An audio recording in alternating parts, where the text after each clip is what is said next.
Listo. Muy buenas noches, doctora Caroline Ávila. Es un gusto tenerla a usted en esta noche con nosotros en Periodismo en Llamas. De verdad, es un honor para nosotros tenerla a usted.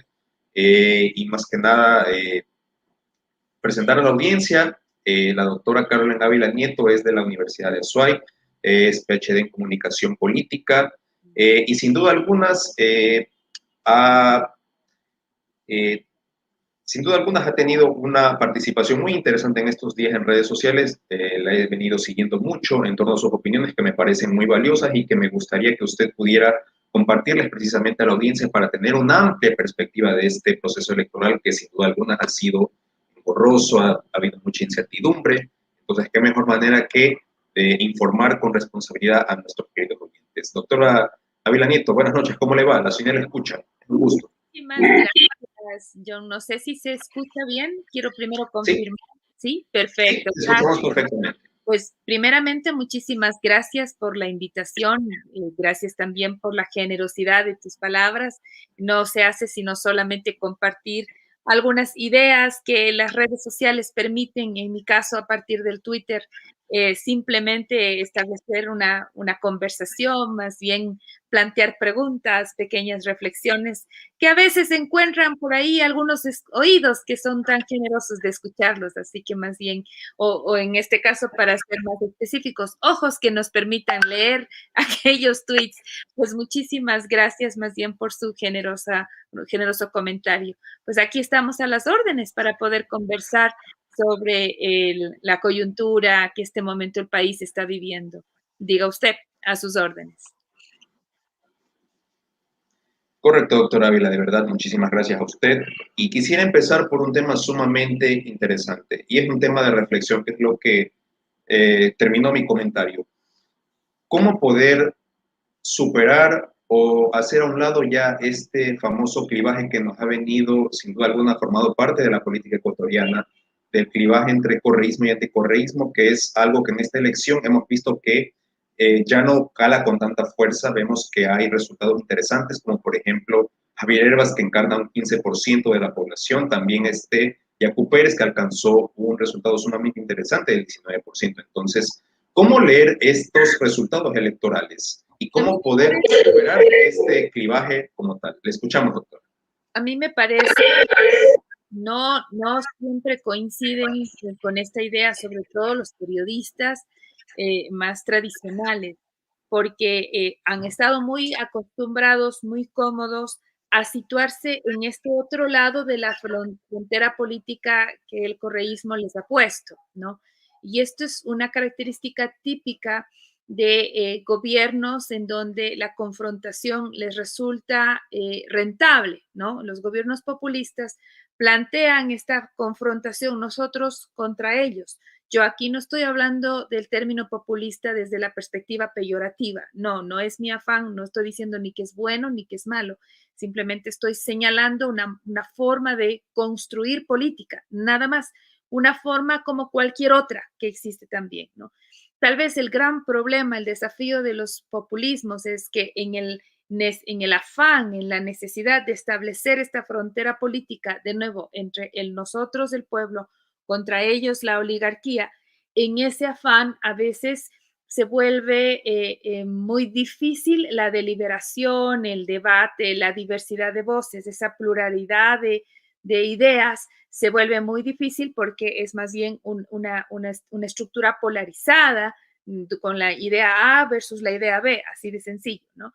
Entonces, los periodistas y la clase política no, han vivido en esa polarización estos últimos años y les resulta difícil salir de ella.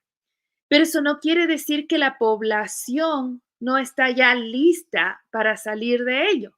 Y me parece, en mi tonto pensamiento, como decimos aquí en Cuenca, me parece que el resultado electoral es justamente la evidencia de esto. Mire usted, antes de que terminemos de ver encuestas, o sea, 10 días antes de la votación, la indecisión estaba en 30-40%.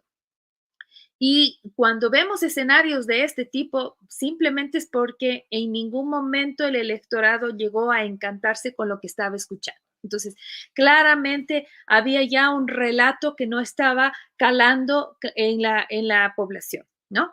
Vemos, eso sí, que en esos 10 días crecieron ciertos sectores que cuando analizamos el discurso, porque hay metodologías que nos permiten hacer eso, hay una diferencia en el contenido de esos discursos, inclusive en la estética o en la forma de presentarlos, en comparación con los otros dos de las 4 propuestas que estaban primeras, ¿no? Me refiero en concreto a la propuesta comunicacional de Javier Herbas y a la de Yacu Pérez. Yacu Pérez, por ejemplo, plantea su campaña a partir del cuidado del agua, de la ecología, del valor de lo ancestral, etcétera, ¿no? Mientras que Javier Herbas plantea su propuesta a partir del emprendimiento, incluso de su historia de vida como empresario, del relato con los jóvenes, ¿verdad? Y a su vez de la agenda de derechos de mujer. Entonces, con esa línea, si usted se fija, ninguna de estos está planteando el correísmo versus el anticorreísmo. Eso no quiere decir que se hayan declarado correístas. De hecho, más bien se desmarcan del correísmo cuando se les pregunta de eso, pero no hacen campaña con el anticorreísmo. Quien sí hace campaña con el anticorreísmo es Guillermo Lazo. En concreto, partió hablando sobre la desdolarización, sobre el peligro de Venezuela y otras líneas en ese tema, en esa temática, que son justamente desde este clivaje anticorreísta versus, por supuesto, el correísmo que estaba claramente enarbolado en la propuesta de la Revolución Ciudadana con Andrés Arauz. Inclusive ellos no necesariamente hacen propuestas de campaña en esa línea, sino se concentran en una expectativa más optimista, más de futuro, no se quedan en esos tan en esos 14 años, salvo para recordar el tiempo pasado que fue mejor, ¿no? Salvo para la nostalgia que le favorecía en términos de recordar lo bueno, diremos, ¿no es cierto?, de Rafael Correa, en fin. Entonces, en esa premisa, nosotros vemos que la mitad de la población se quedó con ese discurso, ¿no? Del anticorreísmo de Guillermo Lazo y del correísmo de Andrés Arauz. Pero la otra parte, y no es poca cosa, 35% de la población no tenía claro por dónde irse, compra hasta cierto punto el discurso de Herbas y de Pérez Guartambel. Entonces, ¿qué va a pasar en esta segunda vuelta? Si en esta segunda vuelta de nuevo insisten, como veo que Javier Herbas está haciendo, y de igual manera Yacu, insisten en esta línea de confrontar al correísmo, vamos a llegar para el 11 de abril con el mismo nivel de indecisión que nos pasó en la primera vuelta. Y el problema de llegar en ese nivel de indecisión es que la gente no tiene la posibilidad de deliberar porque no le dan razones para hacerlo. Entonces toma una decisión, porque en el Ecuador el voto es obligatorio, toma una decisión a partir de la emocionalidad, y esa emoción a veces es volátil, ¿no? Depende de una noticia, depende de un estado de ánimo, depende de si gana o no gana el equipo de tus amores. Entonces, no existe una posibilidad concreta de racionalidad detrás del voto, y eso, de racionar detrás del voto, y eso es bastante peligroso al final del día, ¿no es cierto? Entonces, esperemos que sobre todo los estrategas y los periodistas comiencen a plantear un escenario distinto que force a los políticos a salir de ese anclaje. Pero claro, a veces, de nuevo, insisto, es la comodidad, ¿no es cierto? El mismo hecho que hablar de Correa te genera clics de gente a favor o en contra. ¿Para qué vamos a decir lo que no es y así es? ¿Verdad? Y la comodidad, insisto, de estar en un diálogo que les ha acompañado tantos años, ha hecho que, sobre todo, cierto sector muy, muy opositor, ¿no es cierto?, se ha quedado cómodamente en ese relato y les cuesta salir de allí. Correcto, doctora. En ese sentido, a ver, si bien es cierto, tenemos a esta hora, según los resultados del Consejo Nacional Electoral, Andrés Arauz gana la primera vuelta con el 32%. 3 millones. Correcto. Pero tuvimos una sorpresa, que en la noche de los resultados vimos que Yacu Pérez estaba en segundo lugar. Pero a esta hora vemos cómo Guillermo Lazo ha destronado a Yacu Pérez y ahora es posiblemente el candidato que se enfrenta a Andrés Arauz en la segunda vuelta. Si esto le sumamos también el hecho de que la campaña de Javier Herbas se movió más en redes sociales, TikTok, buscó conectar con los jóvenes, captó ese población indecisa que se reflejó en el 15%, pero ahora vemos a un Javier Herbas que dice, bueno, hay que hacer un pacto por la transparencia, llamo a Guillermo Lasso, llamo a Yacu Pérez. Entonces, ¿cómo entender estas posturas o estas posiciones de los candidatos como tal? Y si bien es cierto, en política los votos no son endosables, entonces se podría decir, o mi pregunta va, ¿se podría establecer si es que alguna parte del electorado que votó por Yacu Pérez y por Javier Herbas en estas elecciones podría ir Andrés Arauz en la segunda vuelta? Sin duda, eso es algo que va a pasar en algún minuto, no todavía, pero sí en algún minuto eso va a pasar. Normalmente esas cosas se dan. Por ejemplo, hay un votante de Herbas que es profundamente de izquierda, ¿no? Entonces, estamos hablando de ese votante tradicional de la izquierda democrática que no creo que termine de encantarse con la propuesta de la derecha, que es lo que va a representar en su momento Guillermo Lasso, ¿no? Por más que Yacu Pérez termine coqueteándose con Guillermo Lasso, yo dudo mucho que aquella comunidad indígena que se sintió duramente ofendida con la expresión los del páramo que se queden en el páramo va a dar el voto en ese sentido, ¿verdad? Entonces, me parece que hay algunos espacios en donde Andrés Arauz va a tener posibilidad de recoger algo de votos y el otro, por supuesto, va a estar absolutamente expresado en este caso, en el anticorreísmo, en el temor a que vuelva el correísmo como tal, entonces van a irse en esa línea. El tema es que no pareciera ser la mayoría de la población, dado que en esta primera vuelta esa tendencia se quedó en ese casi 20% de votos, ¿no? Ahora, frente a su primera parte, porque su pregunta era como compleja, compuesta en al menos tres partes, ¿no? Entonces respondí la última. Pero si vamos a la primera, decía usted sobre la sorpresa del domingo. El día de hoy vi unas declaraciones de Diana Tamain en donde decía que se abran las urnas, ¿no? Que se abran las urnas, medio en la línea con la petición solicitada por Yacu Pérez Guartamber.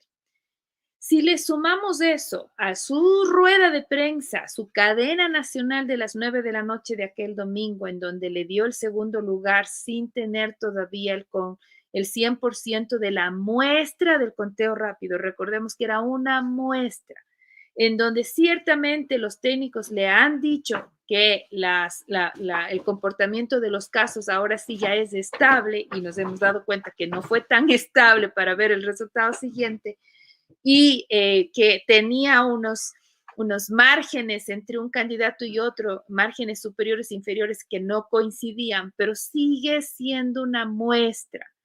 Entonces, esa anticipación de Diana Tamain, si le sumamos a las declaraciones de hoy que quiere que abrir las urnas, y a eso le añadimos la ascendencia, diremos, de su historial político, muy afín con Pachacutic. Bien dice el refrán, piensa mal y acertarás, pues no. Entonces, llama un poco la atención hacia dónde se mueven ciertos hilos, ciertos intereses o al menos ciertos deseos, probablemente, ¿no? Eso por un lado. Por el otro lado, usted hizo muy bien esa reflexión sobre a quién se debe cada consejero en el Consejo Nacional Electoral y creo que para nadie es secreto a quién se debe Pita, ¿no es cierto? Razón por la cual no se demoró ni 5 minutos en salir a un canal de televisión y dar nuevos resultados, lo cual nos tiene en la confusión que en este minuto tenemos. O sea, imagínese usted, si tan solo el Consejo Nacional Electoral esperaba hasta que se cumpla el 100% de ese conteo rápido que decidieron hacer, no estaban obligados, pero decidieron hacer, no había ninguna preocupación en este instante, ¿no es cierto? No había ninguna preocupación en este instante, pero como se anticipan, generan la duda y los políticos, por supuesto, obran en consecuencia. Entonces, además, la gente queda muy preocupada, muy alerta y el ánimo, obviamente, con el fantasma del fraude queda de por medio. Hoy en día no hay vuelta que dar, hay que darle un baño de transparencia. Así algunos le vean inútil o innecesario. Me parece que para el bien de la tranquilidad democrática para otorgarle legitimidad a esa segunda vuelta, toca hacer esto, ¿no? Es importante darle ese baño de transparencia. Es bastante complejo abrir todo, me imagino yo que existen mecanismos que la misma ley, la misma normativa dispone cuando este tipo de casos se dan. De entrada, por ejemplo, si es que existen pruebas de actas inconsistentes, deberían presentarse y deberían abrirse las urnas de esas actas. Si es que existe un acuerdo, se pueden abrir una muestra de las urnas y ver si es que hay inconsistencias entre los votos de las urnas y las actas firmadas, pero una muestra, no de todo. Todo esto está sobre la mesa y así me imagino yo se discutirá mañana a las 11 en la reunión que tengo entendido se irá a tener. Lo importante es que lo que vayan a resolver al final del día se pueda hacer primero con la transparencia del caso, la tranquilidad de los grupos electorales, del proceso electoral, de manera que la gente se pueda quedar con toda la certeza que necesita para dar paso a esta segunda vuelta. Insisto, nos hubiésemos ahorrado todos estos problemas si tan solo los consejeros del CNE hubiesen actuado con visión de Estado y no con las Claro. preferencias políticas a las cuales obviamente se pertenecen, ¿no? Correcto, doctora. De hecho, ahí sí, eso es lo que he tratado de manifestar a la audiencia. O sea, creo que me parece que hubiera sido un poco más prudente que los consejeros, dada la estrechísima diferencia que había entre los dos candidatos, digan, ¿saben qué, señores? Hay un empate técnico, hay que esperar a que las actas estén 100% escrutadas, las de novedades, las de donde hay, qué sé yo, falta todavía contar. Sí. Y como le digo, o sea, aquí ya se queda en el imaginario de la gente de que Yacu Pérez quedó en segunda vuelta, ¿no? ¿Verdad? Entonces, ahí va mi otra pregunta, doctora. ¿Qué tan legitimado iría Guillermo Lasso a una segunda vuelta electoral con Andrés Arauz? Pasa complicado, pasa complicado. Por eso es que bajo esa premisa, el que terminaba victorioso era Yacu Pérez, si es que él hubiese pasado.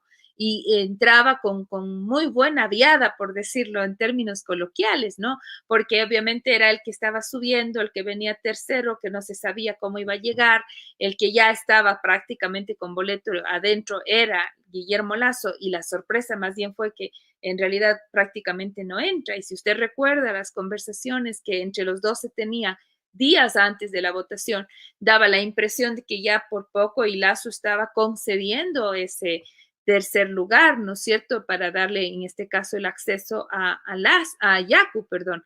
Entonces, claro, el que pase Pachacutic, imagínense, hubiese sido histórico, de manera que, por supuesto, suena como a un fraude, como ellos mismos dicen, en términos de haberles hecho ilusionar con la idea y luego ya no más, ¿no es cierto? No más.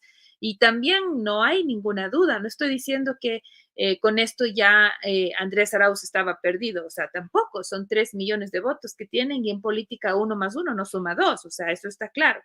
Sin embargo, es evidente que el relato al que el correísmo está acostumbrado es ellos representan al pueblo, ¿no es cierto? Y siempre se han enfrentado a la oligarquía, a la partidocracia, a cualquier espacio representativo del poder.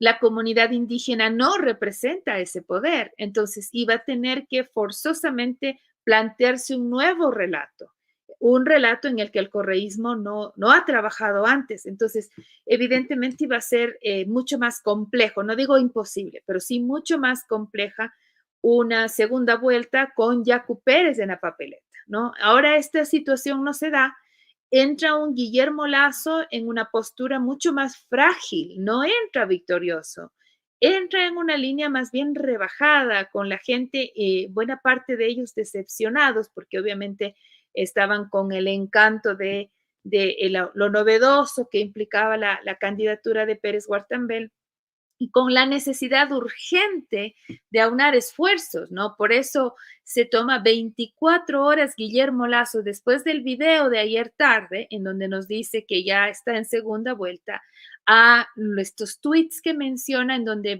habla, incluso creo que también hay un video circulando, en donde dice, me voy al Consejo Nacional Electoral, vamos a esta reunión, veamos cómo resolvemos esto, ¿no? Porque es claro que están monitoreando la conversación y se están dando cuenta que si es que no hacen esta concesión, no van a verse legitimados en esa segunda vuelta y se les va a hacer todavía mucho más difícil para ellos vencer al correísmo. Correcto, doctora. De hecho, quisiera complementar su última apreciación, ya que ahora último, Yacu Pérez hizo un llamado a Guillermo Lasso diciendo de que se reúnan mañana en el Consejo Nacional Electoral en Pichincha para darle una solución al país. Y luego vemos que horas después Guillermo Lasso le tomó la palabra y le dijo que sí, que iban a ver. Entonces, por eso le decía a la audiencia que habrá que esperar a ver a qué acuerdos se llegan o cómo se van a mover estas tendencias. En el tweet de Pérez Guartamela dice, para abrir las urnas, mientras que Guillermo Lasso dice para conversar. Entonces, ahora se verá, el día de mañana, mejor dicho, se verá si es que prevalece el abrir las urnas o el prevalece otro tipo de solución. Pero con lo que leí que ha dicho Atamaint, da la impresión que al menos una parte del Consejo Nacional Electoral estaría dispuesto a la apertura de urnas para darle un baño de transparencia. Yo lo único que me pregunto es si es que le va a permitir a quien entre en esa segunda vuelta darle el tiempo suficiente para hacer una campaña hasta el 11 de abril. Mientras que, por supuesto, quien está primero en el ticket ya en este instante puede tranquilamente comenzar a darse su vuelta por el país, ¿no? Porque ya está más que seguro y consolidado en esa segunda vuelta, ¿no? Correcto, doctora. Hay otros temas que quisiera abordar con usted. Sin duda alguna, la gente está muy preocupada por los presidentes y la segunda vuelta, pero lo que a mí más me preocupa, sinceramente, es la próxima Asamblea Nacional, cómo va a estar integrada. Ya que a esta hora vemos, por ejemplo, que la primera minoría o mayoría en este caso es Unión por la Esperanza de Centro Democrático y Fuerza Compromiso Social con 49 asambleístas. La segunda mayoría es Pachacuti con 27 asambleístas. Luego está el Partido Social Cristiano con 19, luego está Izquierda Democrática con 18, creo con 12 legisladores y así se puede desglosar el resto de partidos políticos. Le pregunto a usted, ¿cómo visualiza usted la próxima Asamblea Nacional? Ya que vemos que van a presidir primero los que llegaron, en este caso creo que es la señora Perina Correa la que va a tener que presidir la sesión conjunta para poder establecer comisiones, los presidentes, el CAL. Entonces, ¿cómo usted ve la próxima conformación de la Asamblea Nacional donde no hay una mayoría establecida? Así es. En años anteriores, como tenían mayor holgura, Alianza País en ese entonces, no había necesidad de dialogar de ningún tipo, ¿no? Y se volvió una suerte de tradición que el asambleísta con mayor cantidad de votos presida la asamblea, pero la verdad es que en ningún lado está escrito eso, simplemente una suerte de acuerdo tácito, diremos así, a nivel de la asamblea, porque también de alguna forma le daba cierta fuerza, legitimidad, ¿no es cierto?, por el apoyo de masas que este diputado, este asambleísta en este caso tenía, ¿no? Pero no es nada obligado. Y todos los puestos están en la mesa para la discusión, para la negociación, incluido la presidencia, ¿eh? Por eso no extraña, por ejemplo, el tuit de hace un par de días o ayer nomás creo que fue de Rafael Correa, en donde mencionaban que ya había un acuerdo, creo, Pachacuti, para darle el lugar a Salvador Quispe. Si usted suma los votos de creo son 12 y si usted me confirma, Pachacuti, cuántos asambleístas logró colocar, me parece que estaban en 20 y algo. 27. Exacto. Entonces, imagínese usted, llegan ya a tener prácticamente 50, 49 votos, ¿no es cierto? Que para los 67 que necesitan, ya va menos, ¿no es cierto? Y si a eso le añaden el Partido Social Cristiano que tiene, ¿cuántos votos tiene el Partido Social Cristiano? 19. imagínense, ya está, ¿no es cierto? Ya no necesitan más. La derecha se junta con Pachacutic y usted tiene a Salvador Quispe en la presidencia, pero no solo tiene a Salvador Quispe en la presidencia, sino con toda seguridad va a tener las presidencias de las distintas comisiones y miembros del CAL, ¿no? Y si en ellos se junta los 12 votos de la izquierda democrática, no creo que tenían más la izquierda democrática, entonces, Tienen 18. imagínense, están listos, no necesitan más. Entonces, para el correísmo le resulta una asamblea muy compleja de controlar si no logra articular una corriente de izquierda, ¿no es cierto?, separando frontalmente a la derecha, a los movimientos de derecha, y recuperando hasta cierto punto la legitimidad de la izquierda. El problema es que la izquierda, ante la invasión del correísmo, porque así lo siente, ¿no es cierto?, se ha visto muy perjudicada. Entonces, el correísmo, bajo la batuta de Andrés Arauz, va a tener que ampliar un poco ese espectro y conversar con la izquierda de manera de lograr algún tipo de consenso, porque sus 47 votos no le alcanzan. Entonces, requiere trabajar con otra perspectiva, con otra forma de gestión, de manera de conseguir un espacio que le permita operar desde la Asamblea Nacional. No es un territorio fácil. Las cifras que le mostré no son nada difíciles de sumar. Ya han votado juntos el Creo con Pachacutic, no sería nada raro que lo vuelvan a hacer. Ya han operado en alianza el Creo con Partido Social Cristiano, no sería nada extraño que lo vuelvan a hacer.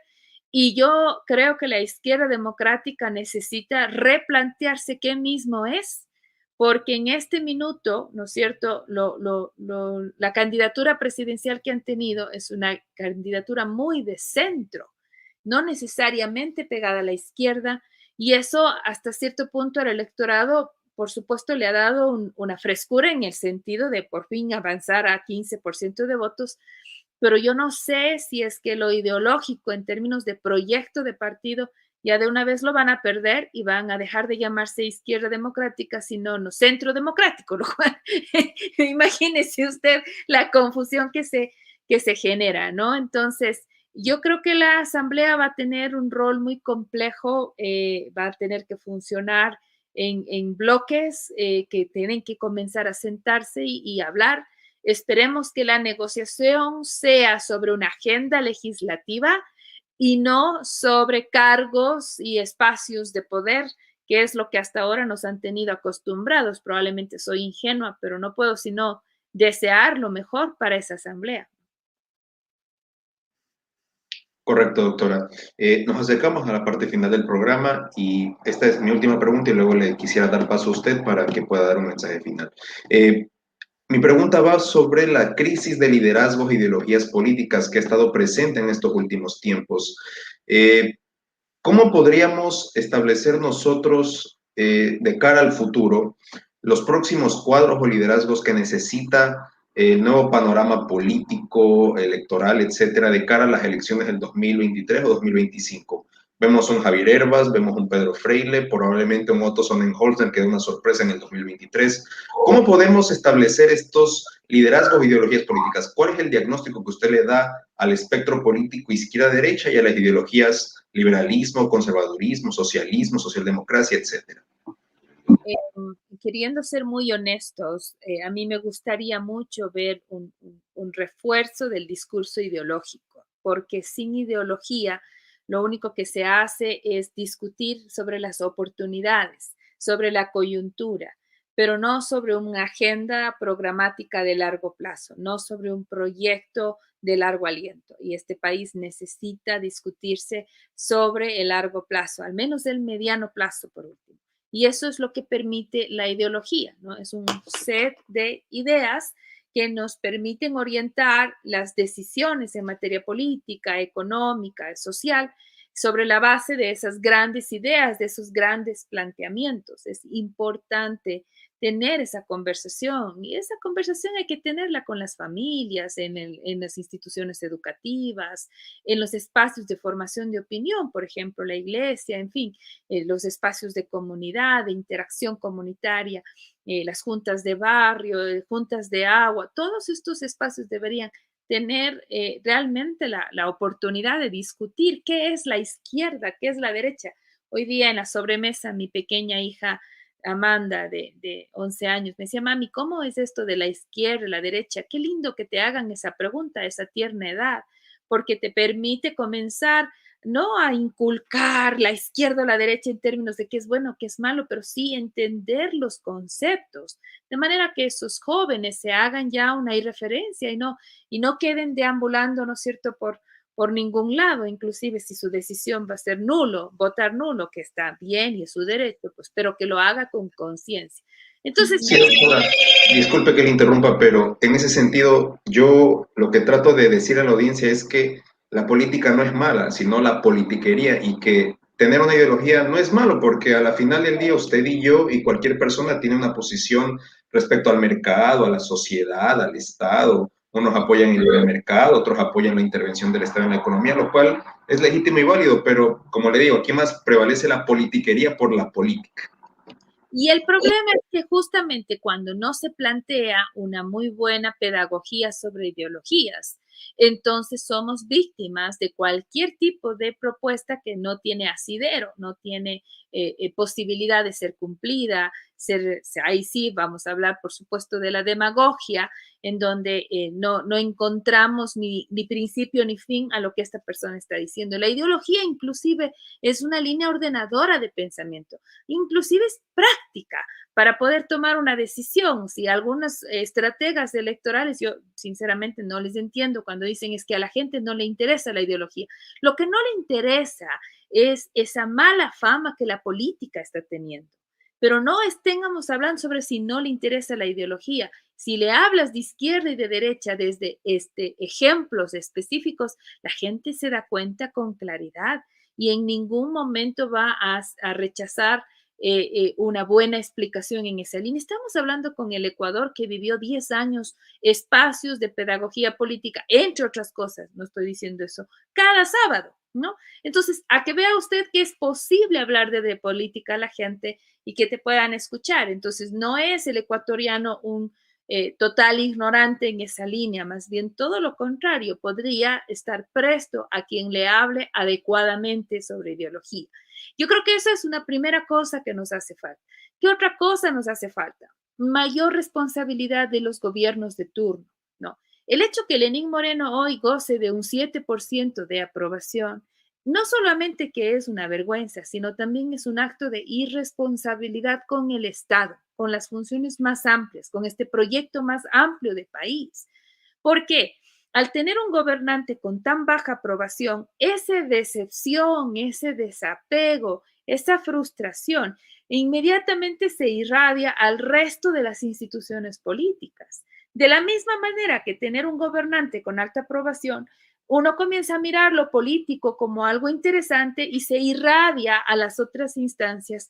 El efecto contrario es igual, ¿no es cierto? Entonces, ¿qué es lo que sucede si no tenemos gobernantes legitimados con el apoyo popular? Todo lo político se ensucia, se vuelve malo. Le escuchaba a la Paulina Recarde decir algo así. Si pareciera que el gobierno se estuviese haciendo cargo de ensuciar y enlodar todo lo político. Y ese es el caldo de cultivo de cualquier advenedizo sin ningún tipo de entrenamiento, de práctica en la cosa pública y que venga a intentar hacer gobierno con lo que ni siquiera sabe hacer. Entonces, esa improvisación es hija de la irresponsabilidad en la gestión política, ¿no? Y en esa misma línea, a veces en el desprecio sobre lo político, terminamos aceptando a quienes no tienen ningún tipo de trayectoria. Hoy día conversaba con unos investigadores amigos chilenos y yo les comentaba, por ejemplo, cómo se construye la imagen de Pérez Guartambel, quien tiene exactamente 1 año y medio de experiencia en administración pública. 1 año y medio en la prefectura, es todo lo que tiene. Inclusive Guillermo Lazo tiene cero, bueno, sí, creo que fue gobernador y ministro, en el tiempo de Maguad, pero en los últimos 20 años no ha tenido ninguna otra actividad pública más que su actividad privada del banco o de la fundación en la que está, en fin. Pero en administración de lo público, nosotros no tenemos políticos de carrera. Entonces, es sumamente complejo mirar ese fenómeno. No necesitas mucho para llegar a un tercero o casi segundo lugar. Simplemente necesitas buenos elementos de comunicación, de simbología detrás de esa comunicación, una buena marca, y estás listo. Herbas es otro ejemplo, ¿no? Entonces, el tema es que necesitamos construir la carrera política y darle valor a la carrera política. De manera que siendo concejal te vuelves alcalde y te puedes aspirar a alguna otra cosa. Siendo ministro te vuelves gobernante, no sé, alcalde también y luego presidente. Ese tipo de trayectoria hace que quien está hecho cargo de la cosa pública cuente, por ejemplo, con un equipo de trabajo, ¿no? Con gente con la cual nosotros creamos que se puede hacer gobierno. De lo contrario, simplemente dejamos este país a la improvisación o al cuidado de los expertos privados del mercado que no necesariamente manejan el ámbito público, que por supuesto tiene sus propias instancias. Claro, el tema es que estas tres ideas que le acabo de dar no son fáciles de lograr, requieren cambios estructurales y requieren al menos una conciencia más política, ¿no es cierto? Y eso, el tema es que no es imposible, ¿no? Hay que ir paso a paso tomando conciencia como ciudadanía de las responsabilidades que tenemos. Definitivamente, doctora. De hecho, George Lakoff en su obra Puntos de Reflexión, Manual del Progresista, hace énfasis en 4 puntos para los políticos o para la gente que se quiera meter en servicio público, que es la capacidad para transmitir el mensaje, la identidad, los valores morales y la autenticidad más que nada. Y Sartori, de hecho, en su obra de Sistema de Partidos, dice de que en estos tiempos los partidos solamente se activan en elecciones en vez de ser escuelas de formación y educación política, que es lo que necesita, como usted lo acotaba, para que puedan tener carrera, una reputación y se presenten ante un electorado para que ya tengan una idea. Que eso es lo que le hace falta sin duda alguna al Ecuador. Vi que nos estabas haciendo esa pregunta, ¿no? Más o menos para cuánto. A ver, yo creo que si es que puedes ser concejal en tus 20 no es ninguna mala idea, ¿no es cierto? ¿Por qué? Porque estamos hablando de una perspectiva desde la juventud, insertada, ¿no es cierto?, en el ámbito de lo local, en estos liderazgos locales que son justamente los primeros espacios de crecimiento, ¿no? Yo he visto asambleístas que no llegan a los 30 y que han hecho trabajos interesantes, sobre todo porque representan, si hay una buena formación, representan a un sector en el que están muy identificados, son esas voces jóvenes que son tan necesarias, pero no llegan de una, ¿no? Primero pasan siendo, por ejemplo, asesores de asambleístas, comienzan aprendiendo ese recorrido y después se lanzan a la política habiendo hecho escuela o son, por ejemplo, buenos activistas y del activismo ir a la asamblea no es mala idea. Ahora, claro, el tema es ese, ¿no? Demostrar ese recorrido, demostrar esa inteligencia en la expresión, en la oralidad, en las ideas que son expresadas en ese discurso. Esas son cosas que a uno le van dando señales, ¿no es cierto?, de la formación con la que estos jóvenes comienzan ya a dar buenos pasos. Uno los ve ya desde la universidad, ¿no? En la universidad comienzan ya a destacarse, a reflexionar y caramba, que comienza a ver potencial, ¿no es cierto?, en ese grupo. El problema es que muchas veces esos jóvenes se insertan en los partidos políticos o movimientos si es que llegan a hacerlo, porque muchos de ellos no les interesa porque no ven espacios, no hay renovación. Y si es que llegan a hacerlo, les ponen de relleno, ¿no? Les ponen de relleno y lamentablemente no hay posibilidad de hacer carrera si es que se sigue votando a partir de los cabezas de serie y nadie quiere apostar ni por las mujeres ni por los jóvenes en esos espacios. Enhorabuena que obviamente este momento la ley del Código de la Democracia de manera paulatina va a dar lugar, ¿no es cierto?, a estos espacios que por lo general de otro modo no lo tuvieran. Y esperemos que cuando consigan ahora esos espacios, pues puedan de alguna manera hacer una buena representación, de manera que den paso, abran el camino para que más jóvenes puedan entrar. Lo que yo no estoy tan de acuerdo en que debe tener algún título o debe tener algún posgrado, me parece, viniendo yo además de la academia, me parece que exigir solamente eso es profundizar las discriminaciones que nosotros como sociedad hacemos, porque no somos una sociedad equitativa, no tenemos acceso a estudios universitarios para toda la población. Y si la experiencia vale más. Claro, y si hubiésemos mantenido una idea como esa, por ejemplo, Guillermo Lasso y algunos otros candidatos probablemente no hubiesen podido postularse, ¿no es cierto? Y tal vez eso raya en lo injusto, ¿no? Inequitativo. Sin embargo, esto no quiere decir que las personas no tengan preparación o algún recorrido, sobre todo representando intereses sociales, porque muchas veces nos encontramos con asambleístas que no representan a nadie, que llegaron porque eran el tercer o cuarto de la lista, que rellenaba la lista porque coincidía con las cuotas que se necesitaban, pero no porque provenían de un proceso de formación política y de representación social. Partidos políticos sin músculo social, sin una base activa, una militancia preparada, participativa. Eso es lamentablemente la tónica, ¿no es cierto? Porque estos partidos al final se activan para los procesos electorales, pero no existe un trabajo seguido, continuo de formación, y eso es lo lamentable. Totalmente, doctora. Créame que ha sido una experiencia maravillosa tenerla a usted. Aprendemos los televidentes. Yo particularmente, que soy estudiante de ciencias políticas, me sirve para recibir insumos y más que nada para el debate público. Agradecerle, doctora, y un mensaje final a la gente que nos escucha.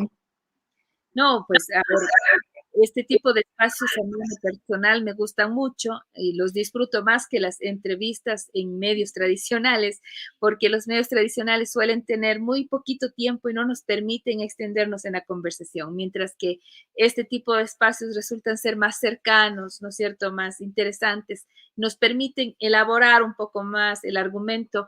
Así que, John, yo te agradezco mucho la invitación y te deseo todo éxito en este esfuerzo que tienes de compartir esta conversación, estas ideas, que nos acompañe cada semana. Sería lindo, pero hay que dedicarse a la familia. Este fin de semana ha sido muy complejo. Por alguna razón a la gente le ha interesado lo que digo y me han llamado con alguna frecuencia, lo cual agradezco mucho.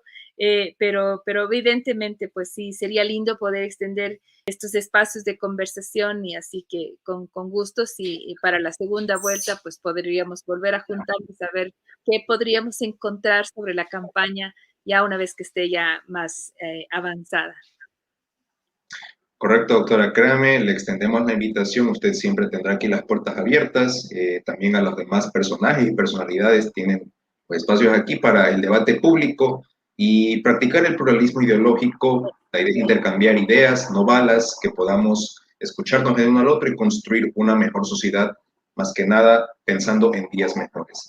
Doctora Ávila Nieto, muchísimas gracias. A la audiencia también que nos siguen en Periodismo en Llamas, estos espacios son posibles gracias a ustedes, esperando que haya sido de una grata satisfacción a ustedes, y no olviden seguirnos en nuestras redes sociales, compartir en YouTube, Twitter, Facebook, etcétera, etcétera. Nos vemos en la próxima y que Dios los bendiga a todos. Muchísimas gracias.